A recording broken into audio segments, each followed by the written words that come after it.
Hoje aqui no programa também a gente está recebendo, com muita alegria, né, trazido pelo nosso querido Rogério, o Silvio Campilon Camargo, que é empresário e representante da União do Desenvolvimento do Guarujá, UDG. O DG é formada pelos principais empresários da construção civil da cidade. Então, Silvio, muito obrigado aí pela tua presença no nosso programa, viu? Ô Luiz, obrigado a vocês pelo espaço. O programa está bem rico, porque estou escutando aqui, maravilhoso, aqui a parte espiritual. Ontem eu tive até numa casa, eu sou católico, apostólico romano, mas eu frequento também o espiritismo. Então a gente acredita na parte espiritual, e ainda com um terapeuta dessa área. É interessante demais o tema. Fico feliz aqui de ter a oportunidade de poder desfrutar e colaborar com nossa pauta também. É o famoso Obrigado. Nada é por acaso. Isso, eu pensei na hora que eu sentei na cadeira. Nada é por acaso. As coisas são colocadas de uma forma que você lá na frente fala, caramba. E agora?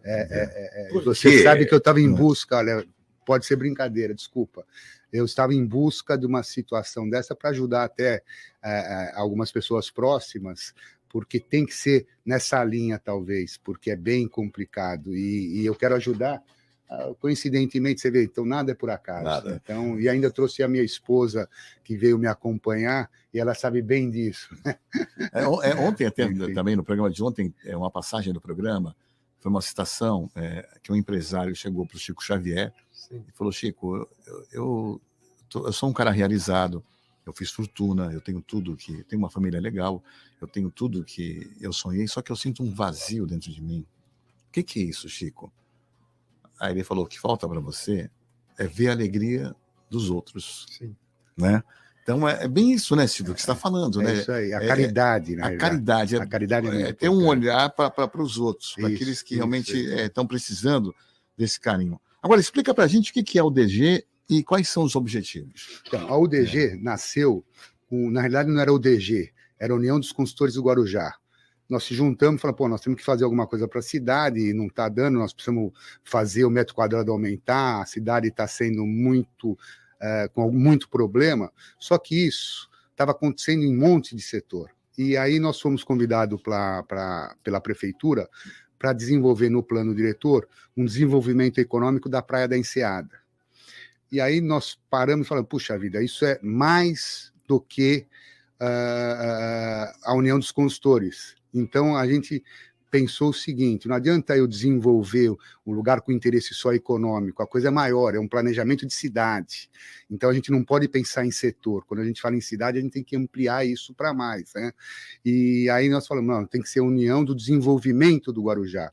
E aí surgiu um movimento que já vinha vindo, que é Guarujá 2034. Então, hoje, nós estamos colados no Guarujá 2034, que é o carro-chefe. Então, isso está, associação comercial, todas as organizações da iniciativa privada estão se juntando e fazendo esse movimento. Então, nada é por acaso, como foi citado, está sendo uma força muito grande. A administração pública está consciente disso hoje, o prefeito está engajado, nós estamos com um projeto de lei, nós estamos formando um conselho através de projeto de lei, e isso ele deve sancionar provavelmente, e essa semana já não deve ter dado, porque não recebi a notícia, mas até a semana que vem ele deve assinar isso. Quer dizer, a gente está acreditando, e aí nós vamos cobrar, porque faz o papel dessa união, cobrar o prefeito disso, mas ele está bem disposto, o Walter Suma está disposto a fazer esse trabalho, e bacana que a Câmara está apoiando também. Então, ela já se manifestou em apoio a isso, e isso vai trazer uma mudança total na cidade. É importante a gente frisar que é importante, esse momento é muito especial, porque Guarujá sempre foi a menina dos olhos, né? Quando você conversava com alguém em São Paulo, interior, qualquer parte do Brasil, Guarujá, já a pessoa abria um sorriso, né? Guarujá sempre teve um protagonismo muito importante, mas infelizmente, ao longo dos anos, isso foi perdido por algumas administrações, enfim, questões políticas, administrativas, só que parece que hoje, já de um tempo, isso está sendo recuperado, ou existe, né, uma intenção forte de pessoas bem intencionadas na cidade que querem fazer com que Guarujá retome, né, essa pujança, né, Silvio? Sim, não tenho dúvida nenhuma. E a própria administração, que é o segundo mandato, ela já vinha num plano de planejamento. Tem um setor de planejamento, a cidade não tinha planejamento. Então, como é que pode uma cidade não ter planejamento? Planejamento é o coração de qualquer administração pública. Exemplo, Praia Grande. Quando começou, Praia Grande não tinha planejamento, o Mourão entrou, é um case de mercado aqui da região, então a gente não pode pensar. Então, como você citou, eu gosto de deixar a região metropolitana é importante, ela ultrapassou os municípios, é uma região metropolitana, então nós temos que pensar como região metropolitana. Mas ninguém tem as praias do Guarujá. Esse é um aspecto também. É mais ou menos o que fez o Jaime Lerner em Curitiba, né? Isso. Quando ele assumiu, ele transformou completamente a região, a capital, a cidade, em todos os sentidos. Em todos os sentidos. Perfeito. Desde a distribuição para a construção, os novos bairros, as novas vias que ligassem os bairros que viriam a aparecer com o fomento das construções, para o aumento da cidade, e hoje você vê Curitiba, o que é hoje ver antes do Jaime Lerner, a diferença é absurda, mais ou menos guardadas as proporções. A mobilidade urbana, ele pensou na mobilidade urbana tranquilo, né? E tem uma coisa muito também que a gente tem que frisar, que Guarujá sempre esteve na vanguarda nessa questão habitacional, né? Muito. O Guarujá só pecou na vanguarda da habitação na parte social. Não houve um planejamento na parte social, por isso que hoje nós temos grandes problemas sociais. Então, quando a gente faz o planejamento de uma cidade, nós temos que pensar em tudo, como foi citado aqui. Os bairros, você tem que ter a locomoção, você tem que ter a mobilidade urbana. Quer dizer, e Santos, Praia Grande, fizeram hoje o quê? A ocupação de alta densidade, ela é altamente social. Por quê? Você deixa de uma unidade que é unifamiliar para multifamiliar. Então, você começa a perceber o seguinte, ali morava uma família, não, agora ali vai morar, se você pegar 5, 6 casas, 8 casas, vai morar lá 150 famílias. Então, a condução está lá, a escola está lá, quer dizer, então você consegue ter, então, ao contrário do que muita gente pensa, a alta densidade planejada, ela é bem social, ela aproxima aquele que não tem condições. O exemplo de São Paulo. São Paulo, você pega na periferia, a pessoa, às vezes, para trabalhar na cidade de São Paulo, demora 1h30, 2 horas. Teria que se fazer um investimento nessa área, porque nós temos bastante coisa desocupada que não está racionalizada. Então, o sistema Casa Verde e Amarelo, que agora se chama Verde e Amarelo no governo Bolsonaro, eu acho que ele tem só um pecado. Ele está tratando ainda coisas diferentes igualmente. Eu dou exemplo disso, se me permitir. Não é mais aquela coisa do Minha Casa Minha Vida. Parece que o Verde e Amarelo, ele possibilita você comprar imóveis de um valor acima do que o Minha Casa Minha Vida. Então, eu estou enganado isso? Não, então, por que acontece? A faixa 1, quando a gente fala, que eu acho que nós temos que acabar com a faixa 1, não acabar de terminar. O que é a faixa 1? A faixa 1 é o menos favorecido. E esse é onde nós temos que investir, talvez, como foi feito no passado, na linha do PT, que fez a Bolsa Família e tudo mais, nós temos que começar esse processo a ser muito mais ampliado. E esse governo federal atual, ele está sendo rápido em relação a isso. Então, a gente fala assim, o pessoal critica muito essa bolsa que o Bolsonaro está falando. Isso é super inteligente. E eu não compreendia muito, eu trabalhei muito na Casa Minha Vida, e eu não compreendia muito a posição de distribuir dinheiro. Hoje eu entendo isso. Nós precisamos não dar, nós precisamos, na realidade, fazer um projeto de habitação social. E esse projeto não é só a habitação. Esse projeto é um processo mais amplo. É você estar preocupado em ensinar essa pessoa a morar num condomínio. Você tem que formatar a renda próximo dele. Não adianta entregar a chave e falar, se vira. É isso. Né? E outra coisa, o imóvel hoje pertence à Caixa Econômica Federal durante 10 anos. Eu acho que está errado isso.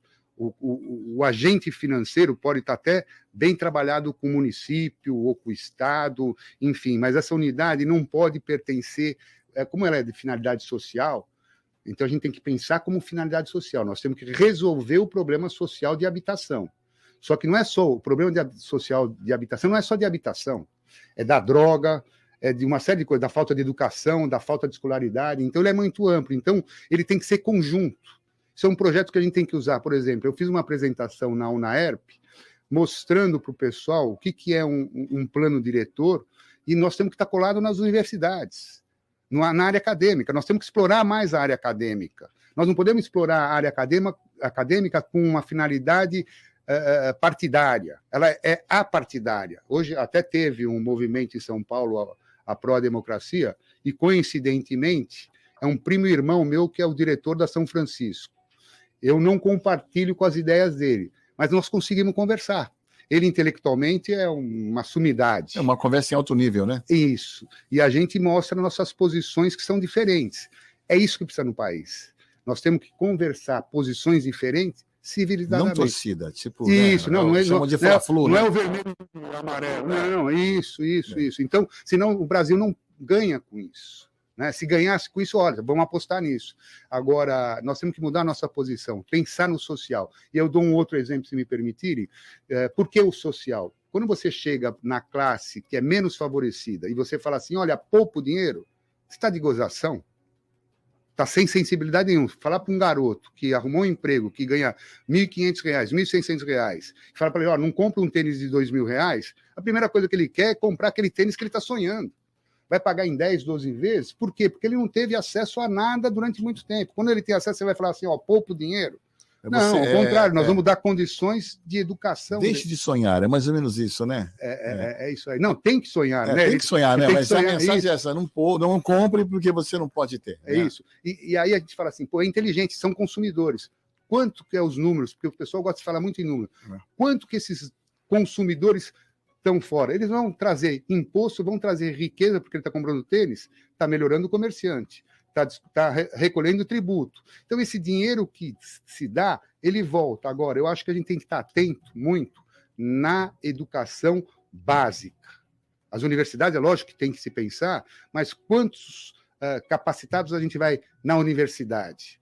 Pode surgir daqui. Então, por isso que nós temos que investir na base, porque esse da base, se for fora da curva, ele vai estar na universidade. Ah, sem dúvida. Quer dizer, então, aquela coisa eu acho de formar que esse sucessores, né? Isso. Eu acho que esse é o entendimento. A sociedade tem que começar a participar. Então, respondendo aquilo que você falou, hoje não adianta só fazer apartamento.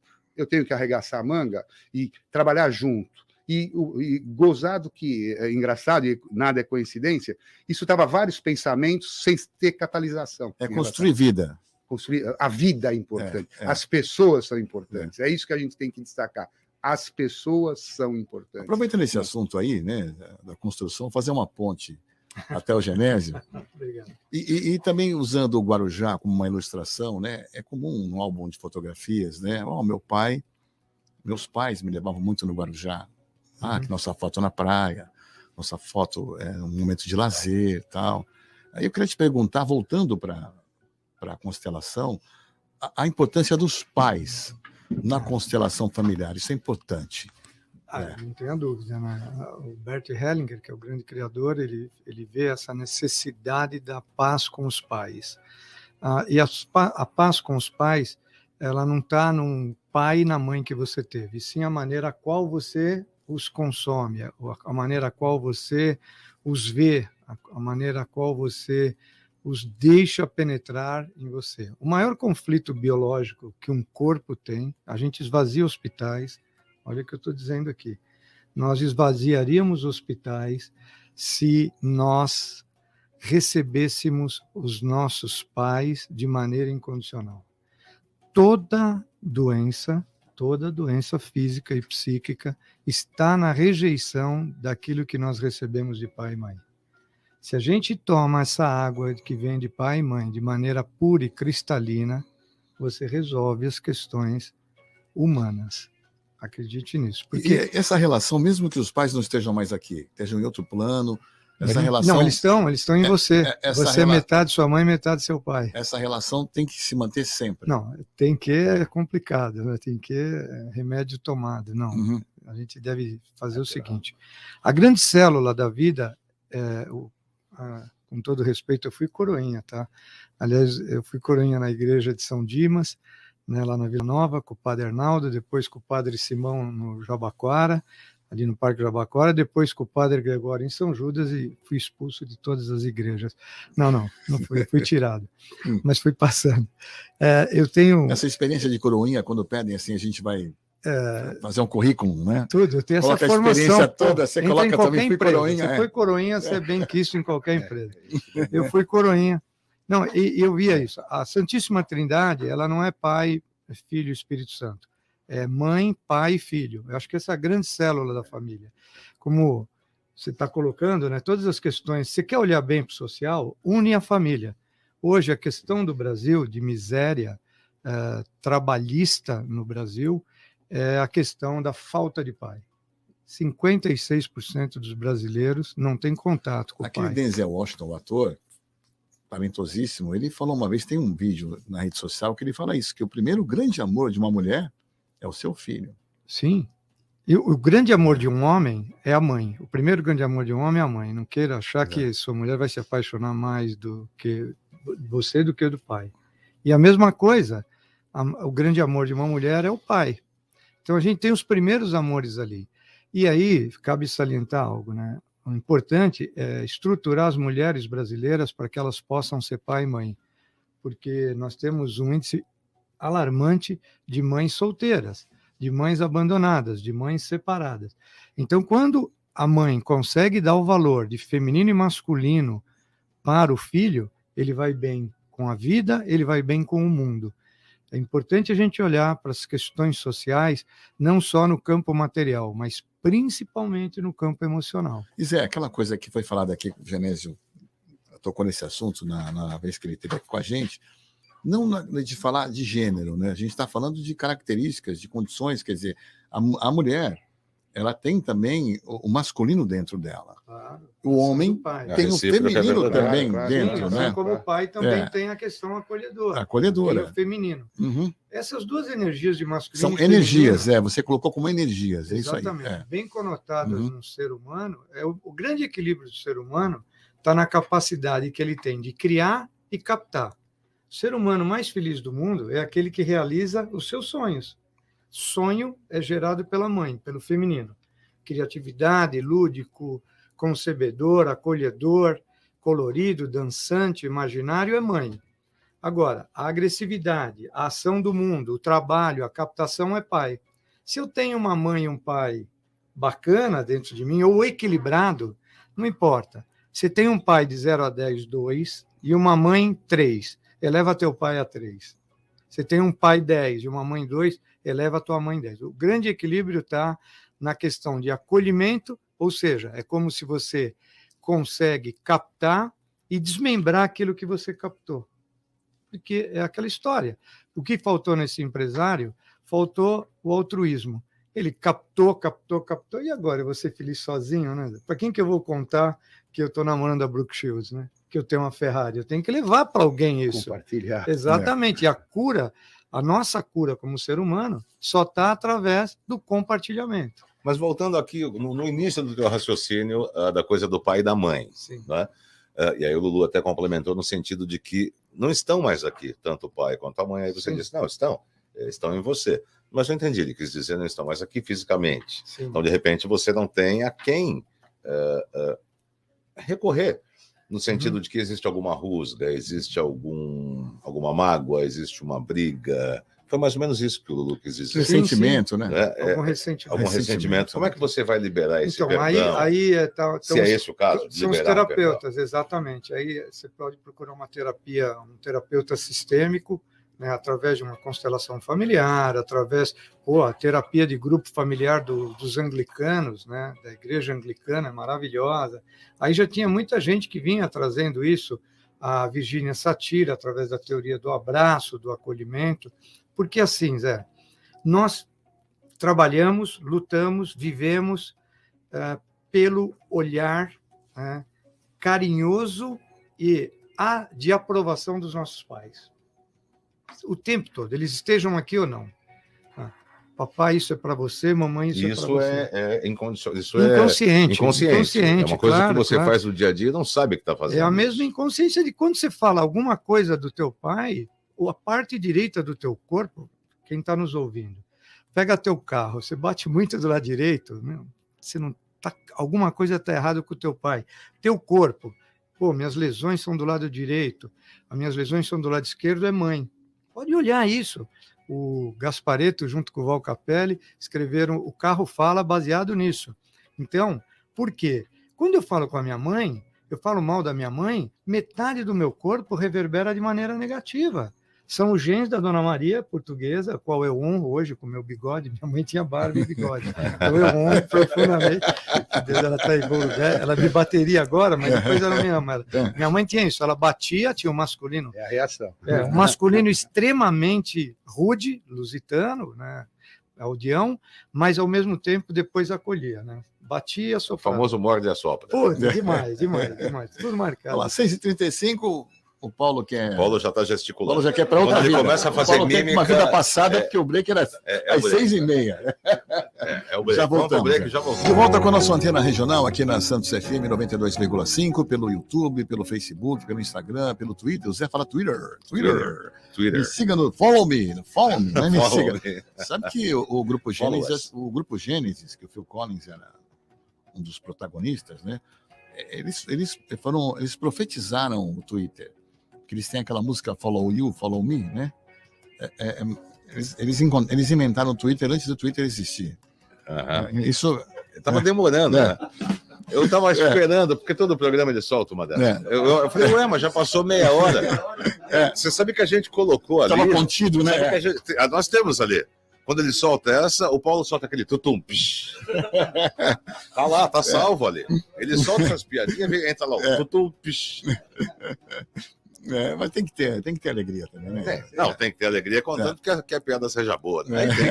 Tô tentando melhorar. Eu tô percebendo. Não conseguiu ainda, mas a gente chega lá. Hoje no programa o Genésio Lopes Mendes, terapeuta sistêmico, e também o Silvio Campilon Camargo, que é empresário e representante da União do Desenvolvimento do Guarujá, UDG, que é formada pelas principais... é formada a entidade pelos principais empresários da construção civil da cidade. Agora, Silvio, a questão das ocupações sociais, isso aí é uma solução, não? Como resolver isso aí? E só complementando essa pergunta, o Guarujá tem muito ainda a crescer, né? Tem muito espaço. O que falta é vontade. Isso, vontade. Não, vontade não, que eles têm muita vontade. Não. Mas quem é o que. Deu para entender, deu para entender o que eu disse. Faltava. Silvio, se eu estiver enganado, você me fala. O que faltava realmente era um engajamento, principalmente de quem dirige a cidade. Agora você entendeu das forças vivas da cidade, né? E me parece. Eles não conseguem. Falta vontade política. E me parece que agora isso está acontecendo. Já há um tempo, já está acontecendo. Falta trabalhar em conjunto. As pessoas estão juntas, tem pessoas sérias hoje no Guarujá, pensando na mesma direção, né, Silvio? Sempre tem as pessoas sérias, só que as pessoas sérias não se engajavam no processo. E acho que a gente não pode mais ficar de braços cruzados. Então, você fala assim, eu como empresário, estava preocupado em tocar meu negócio, participava, a gente contribuía, enfim. Mas esse processo já está cansado, esse processo não funciona, esse processo está falido. Tá? Quer dizer, então a gente tem que pensar a área humana, por isso que eu quero até agradecer a oportunidade que o programa está fazendo para nós hoje, na área espiritual, na área da sociedade, quer dizer, então a gente tem que fazer esse movimento, e a área de comunicação que vocês estão podendo proporcionar essas informações é sensacional, é gostoso, então eu acho que nós estamos vivendo um processo de mudança, e nós temos que aproveitar e comemorar isso. Então, voltando, como é que surgiu esse movimento? Surgiu de uma cidade que chama-se Maringá. Não sei se vocês conhecem, a Maringá hoje é uma cidade referência no Brasil. Ela é a primeira cidade de qualidade de vida. Ela está ganhando prêmio de tudo quanto é jeito. E o processo, o prefeito, que é o Silvio, meu xará, ele não se convenceu. Ele desenvolveu isso na época que ele era prefeito e começaram a fazer. Por quê? Crise. Maringá era gado, café. E aí o mercado tinha essas duas culturas e o mercado deu problema, entrou numa crise forte, então o comércio entrou em crise porque o café deu problema, o gado deu problema e começou a confundir toda a cidade. Então a cidade veio e se planejou. E está aí o que acontece. Então por que Guarujá 2034? Que eu acho que é maior do que a UDG. Então eu acho que a gente primeiro tem que ter humildade. Eu poderia falar aqui, puxa, não, é a UDG, tal, não, acho que não. A União o Guarujá 2034 é um município como um todo. Então, é o Guarujá pensando até 2034. Então, isso o que é? Planejamento para realizar. Então, nós temos que planejar para alcançar. Então, nós temos que pensar agora, em 2022, o que nós queremos para a cidade em 2034, onde vai abranger todos esses temas de habitação, de qualidade de vida, de pessoas. Quer dizer, então, o Guarujá teve sorte porque ele tem uma beleza natural. Ele tem um monte de coisas boas, e as pessoas frisam as coisas ruins. E isso nós temos que mudar esse papel, nós temos que parar. E isso, primeiro, com os meios de comunicação. Os meios de comunicação têm que começar a rever essa posição.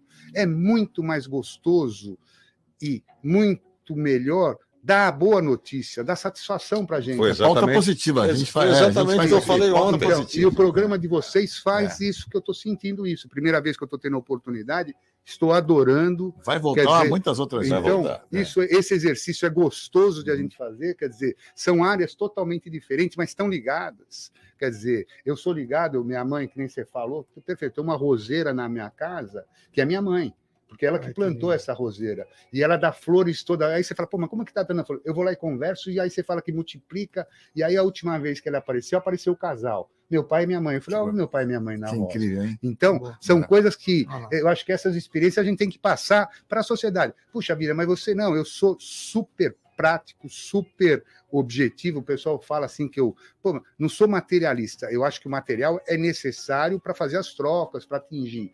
Mas o espiritual, ou o nome que se queiram dar, que eu acho que eu dou o nome pessoas, né? Então, e de qualquer classe social, as pessoas, porque eu fui educado dessa forma. Meu pai entrava em qualquer lugar, de qualquer jeito, e nunca mexeram com ele, e meu pai gostava de beber, e parava, conversava com o pessoal que era... Então, nós tínhamos funcionário que durou 40 anos, 50 anos na empresa. Quer dizer, você consegue fazer isso hoje? Então, era o ser humano que é importante. O que você está falando é enaltecer a figura do ser humano. Sim. É uma visão humana, Valorizar humanística. o ser humano. Não importa em que posição nós estejamos na vida, né? Isso. Mas um olhar... Nós tivemos assim, um processo humano, feio, eu não né? gosto de falar esquerda e direita, mas na década de 70, que ainda existia muito isso, só que nós vivíamos um momento histórico diferente, que eu não quero entrar nesse detalhe, porque eu acho que não vale a pena. Mas dessa década para frente, começou a ter um movimento de um contra o outro, porque era interessante, eu quero conquistar aquilo lá, deixa esses dois brigando, que eu conquisto, que eles não estão prestando atenção, eu estou... E a rede social agora? A rede social é um ringue, né? Isso, mas faz parte porque ela não está madura ainda. Eu acho que a comunicação, no mundo, ela vem vindo acelerando, só que nós temos que organizar essa comunicação. Nós temos que estar atentos, porque você comunica, todo mundo sabe de tudo, todo mundo é que nem time de futebol, né? Todo mundo é técnico. Então, mas eu acho que isso é processo de evolução. Eu acho que isso é um processo de evolução. Chegar e, de repente, pensar... Melhorar os conteúdos. Pensar e falar, gente, a gente está atrás do quê? O que a gente... Onde a gente quer chegar? Onde a gente quer chegar? Qual é a nossa meta? Eu acho que tem tanta coisa muito mais importante do que ficar essa polarização de norte contra sul, que não leva a lugar nenhum. E eu lembro Ninguém de um programa que a gente fez e chamamos representantes de várias religiões, de todas elas, né? E o interessante é que a conclusão são linhas diferentes, mas o mesmo caminho leva... Convergem para o mesmo lugar. Convergem para o mesmo lugar. Isso foi maravilhoso. Foi um dia assim que realmente eu fiquei emocionado. Assim, então, me tocou. Eu acho que a gente tem que pensar dessa maneira. E desculpem falar, graças a Deus que essa estrutura segurou e segura muito o Brasil. Não, isso aí eu não tenho dúvida. Isso segura, porque o trabalho que é feito, mas o cara ganha dinheiro, não sei, como que você vai sobreviver se não ganhar? Quer dizer, então isso faz parte do sistema econômico que a gente vive. Quer dizer, então, mas isso... Agora, o que ele faz de bom? Tem muita coisa boa. De todos os lados tem muita coisa boa. O que, às vezes, e eu critico isso, é liderança.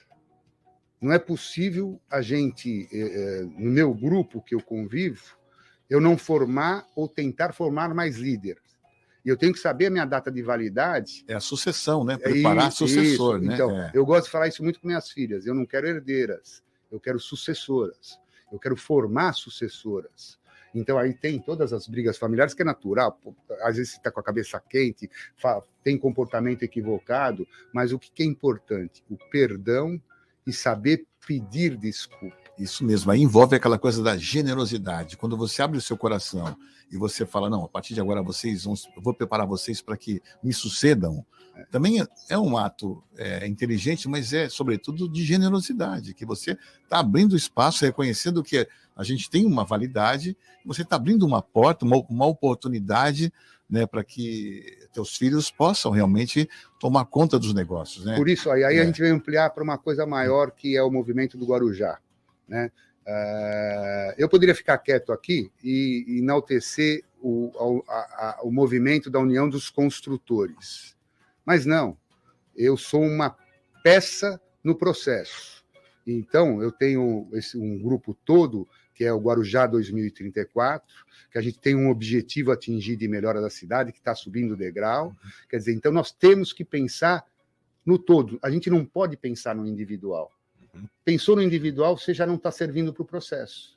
Por quê? É vaidade. A vaidade realmente estraga qualquer coisa. Né? Por isso que eu acho que é gostoso ter a oportunidade, que nem eu comento com o meu amigo Rogério, e aí falou, Rogério, eu gostaria de envolver mais gente para conversar, para falar, senão a gente fica muito singular. Vamos fazer uma coisa mais plural, com mais ideias, com mais cabeça. E essa mistura aqui foi sensacional. Ó. Parabéns aí para vocês, que eu não canso de dizer, pô, sensacional. Eu não sabia, para mim foi uma surpresa, legal, muito bacana. Que bom. A gente falou de generosidade aqui, sobre generosidade. O Genésio sempre... grato pela oportunidade. Sempre. Ele é assim. Queria que você falasse sobre essa coisa da gratidão, né? Bom, a gratidão ela deve começar pelo simples fato de você respirar, né? Você respirou. Osho falava, quando perguntado para Osho o que a gente precisa fazer para viver, ele era muito engraçado porque ele falava, respira, né? E é verdade, para viver você só precisa respirar. Então, tudo que vê além é muita gratidão. Gratidão é isso, a gratidão é prima irmã da generosidade. A outra coisa, o que a generosidade te traz? Ela te traz uma abertura para que o outro se aproxime de você. Somos seres relacionais, nos curamos em relação aos outros. Então, por exemplo, no projeto do Silvio, como é que a gente olha sistemicamente? O Guarujá é todo e parte de um todo.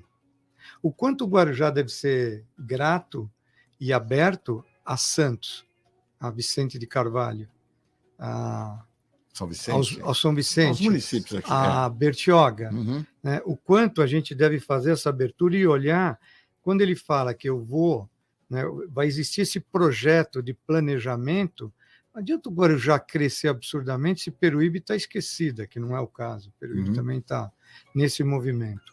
Mas eu quero fazer uma colocação aqui. Uma analogia. Então, como você olha sistemicamente com esse novo movimento que o Brasil vai entrar? O Brasil é muito maior do que vermelho e amarelo. Muito maior do que tudo isso aí.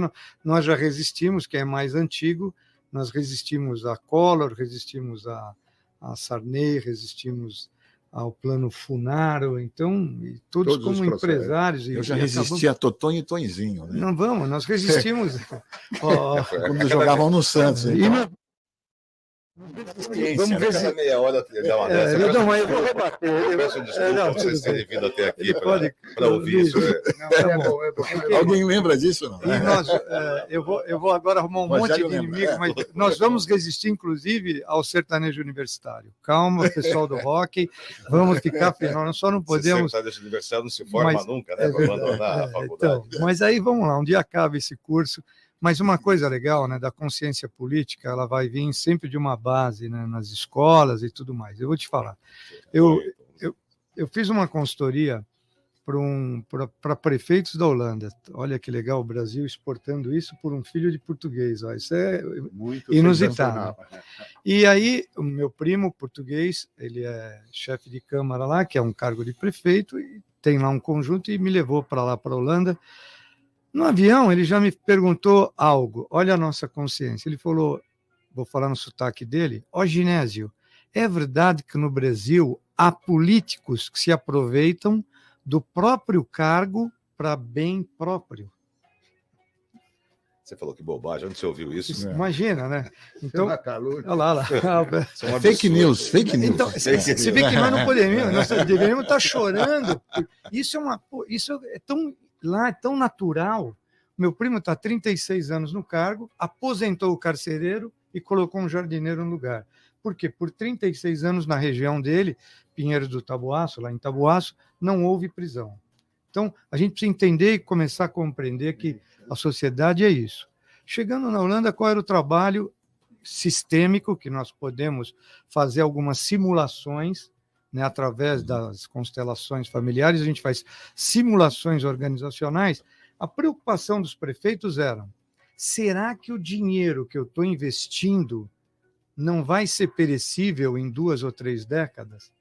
Será que é melhor eu investir num projeto que fique moderno em 50, 40 anos? Foi isso porque eles não conseguiam entender tecnicamente. Então, a gente fez de maneira sistêmica, de maneira fenomenológica.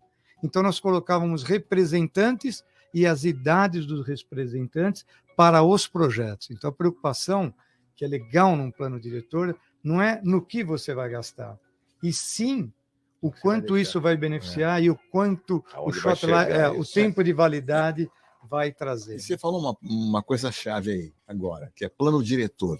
Silvio, o plano diretor do Guarujá, hoje, ele se adequa a essas ideias, a esses planos, ou tem que fazer algumas modificações? Então, o plano diretor ele é muito amplo, porque o Guarujá é uma cidade portuária. Então, isso eu gosto de sempre falar no programa.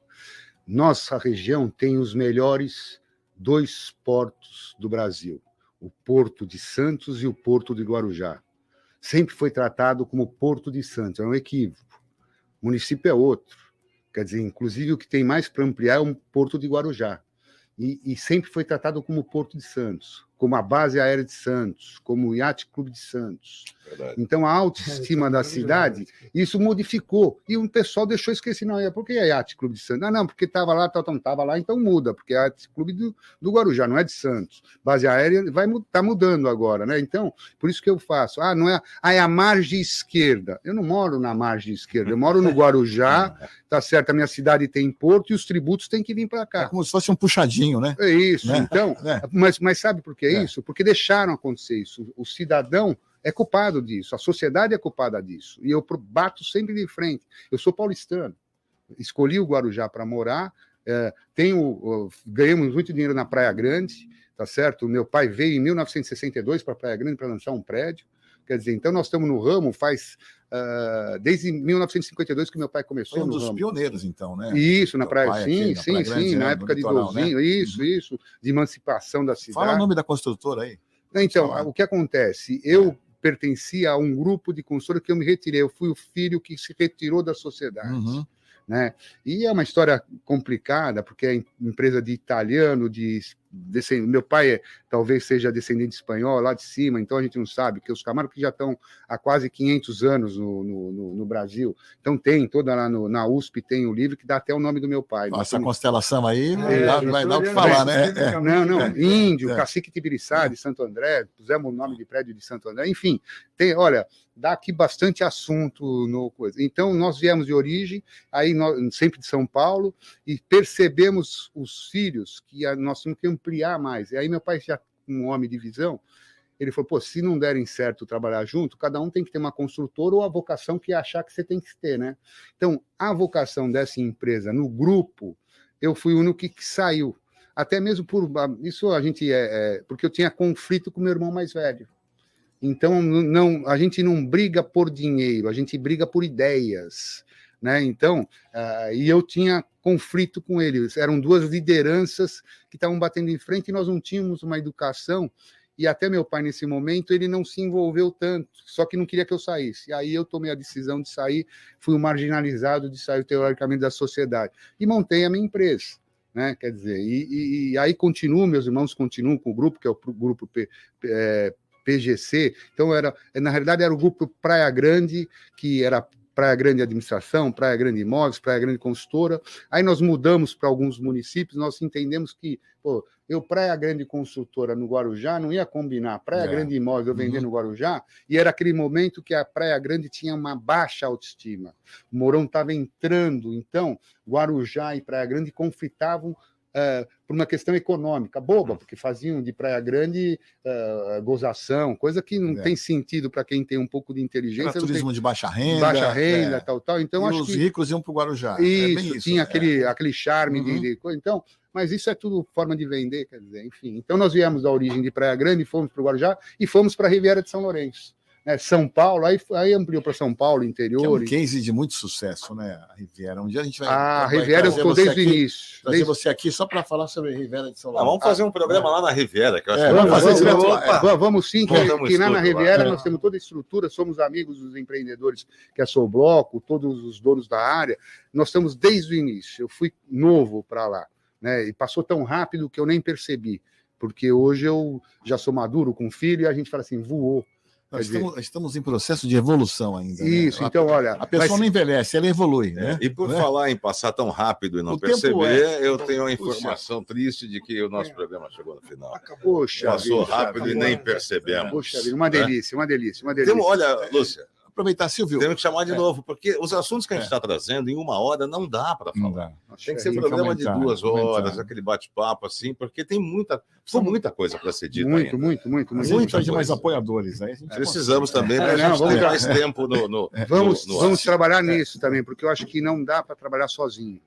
Então, essa é a minha teoria que eu aprendi com o pessoal da área de vocês. É a sociedade organizada, é o poder público e os meios de comunicação. Nós temos que estar muito entrosados.